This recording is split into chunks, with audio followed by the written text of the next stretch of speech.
this thing right here. The number one thing that gets touched every single day, every single hour, minute, second. Everyone has one on them, especially adolescents and kids, like my age younger. Everyone has one on them. The kids as low as, we're talking like 6 years old, are starting out with phones at 6. Which obviously, you know, people before me did not grow up like that. I actually didn't grow up like that either. And we obviously know it's addictive because I believe, well, obviously due to the facts as well, it's all factual. There's an algorithm in every app everyone uses that essentially just shows you what you want all the time, shows you your interests, everything, to keep you on this little device, right? So TikTok is mainly the algorithm that keeps you on that little device the most. It's one you're not able to really reset unless you like delete TikTok, you delete all your information, you restart, you'll just get whatever starts to show you. But then when you start liking, when you start reposting, when you start commenting, it creates like a playlist for you of videos that it think you'd like. And then that's how it keeps you on there. And sometimes they include like advertisements where it's like, hey, you've been scrolling for too long, just because they want you to think that they don't want you hooked on the app. But people just scroll past those ads and just keep on scrolling. So especially with Gen Z, I feel like this affects Gen Z the most, since they're growing up at, you know, like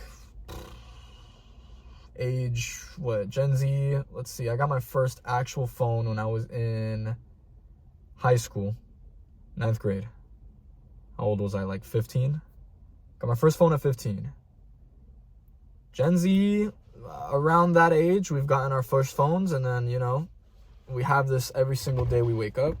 It's usually, for everybody, the first thing they look at when they wake up. And people don't tend to realize that this can be an asset, a tool, if you use it the right way. Most people decide to just use it as a distraction, deem it as a necessity when it's not, and overall just forget that this takes up a lot of their time. I'm on TikTok, like, it depends on how I'm feeling, obviously, but like I try to keep it max 30 minutes, maximum 30 minutes, and try not to do it every day. Obviously, I don't do it right when I wake up, because you cannot start your day looking at this, because then that'll ultimately judge how your entire day is going to go on this thing. There's been a bit of studies that I've seen in the past, no recent ones about it though, where more people are starting to make online friends and keep online friends, as opposed to going out and meeting new people, making new friends like that.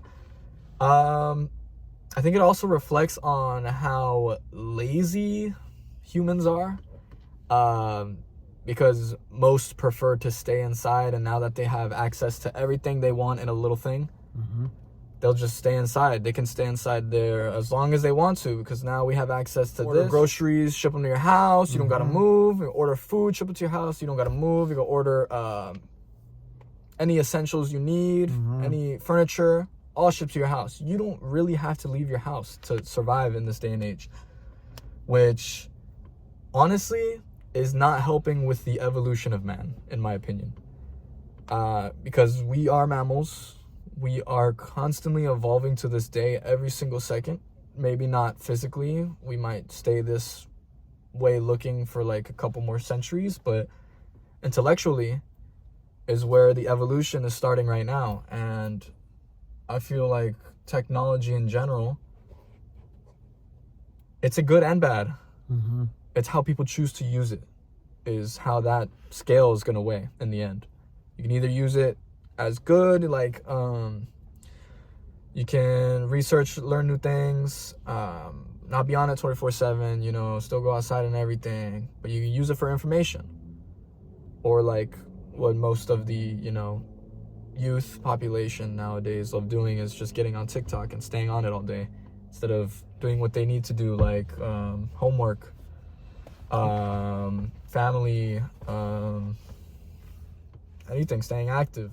Now with religion, I have a couple examples. So one of my friends, her family goes to church, and her little sister and her little cousins all go to church as well with them.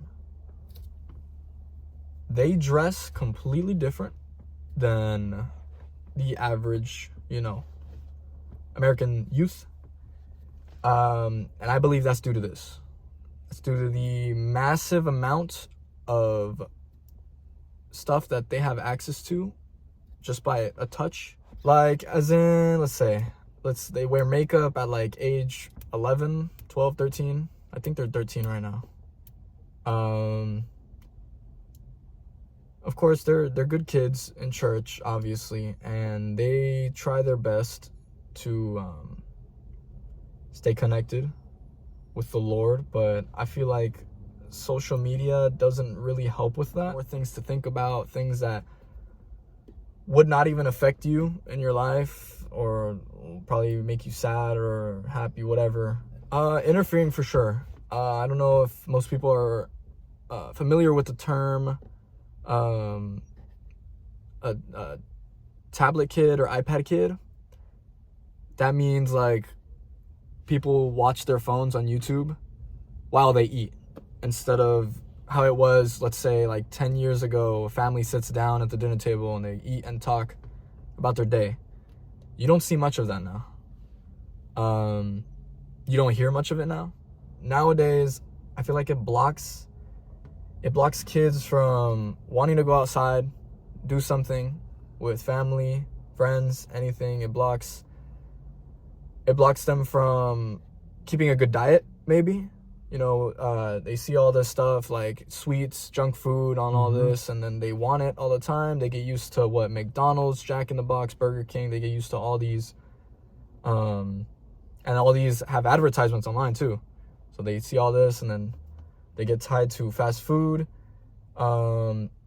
It's not good mentally as well. I believe it can cause like depression. In a lot of cases, it's mostly because children create false expectations for themselves, false dreams, false hopes that are unreachable in their state right now, and then they feel like they're nothing when they're not able to reach them right now, even though it takes time for something like that to build. But society puts this idea into their heads, showing them people are getting successful like that. First of all, my kids have to have respect for me. Even if they're gonna want a phone eventually, I'm thinking to get them a phone around like high school, 9th grade is when they'll actually need one, to keep in contact, or even maybe in middle school if like it's a necessity to keep in contact with the parent, because obviously you want to know where your kids are at all times, and you can like track them with the phone as well, and like stuff like that. So that's a positive to having it at that young age. But a negative would be obviously the idea that they're going to use it too much, as to where it's going to distract them from sticking with like goals that they have, sticking with purposes that they believe in, and just brainwash them into thinking like, oh my gosh, there's so much in the world, like I want to do everything. You can't. So my boundaries for this thing right here, I don't have set ones on there, even though I know you can set ones, like how much time you set on a certain app, and then it kicks you out after that certain time. Mostly because I trust myself to not use it as much. Obviously in the mornings, I'm not going to start with it. In the mornings, I start walking my dogs, get some breathing in. That's how I start my days. Because if you start it with this, then your brain's just going to be all mushy. You're going to be tired. You're not going to want to do anything that day, because you have everything right here, or you think you have everything right there. And then I would say don't use it too late, because then it causes you not being able to sleep right well at all. People should get to realize nowadays that all these like social media, like Snapchat, Instagram, like, my opinion, you should not care what people think you're doing. You should not care what other people are doing. And you should not get consumed by that social aspect that's on your phone, because that just drives people to overthinking, to feeling terrible about themselves even though nothing's going on. They shouldn't. It causes, you know, friendships, relationships to steer away from each other. And it's overall, like, most times, it's overall toxic to be on social media all the time.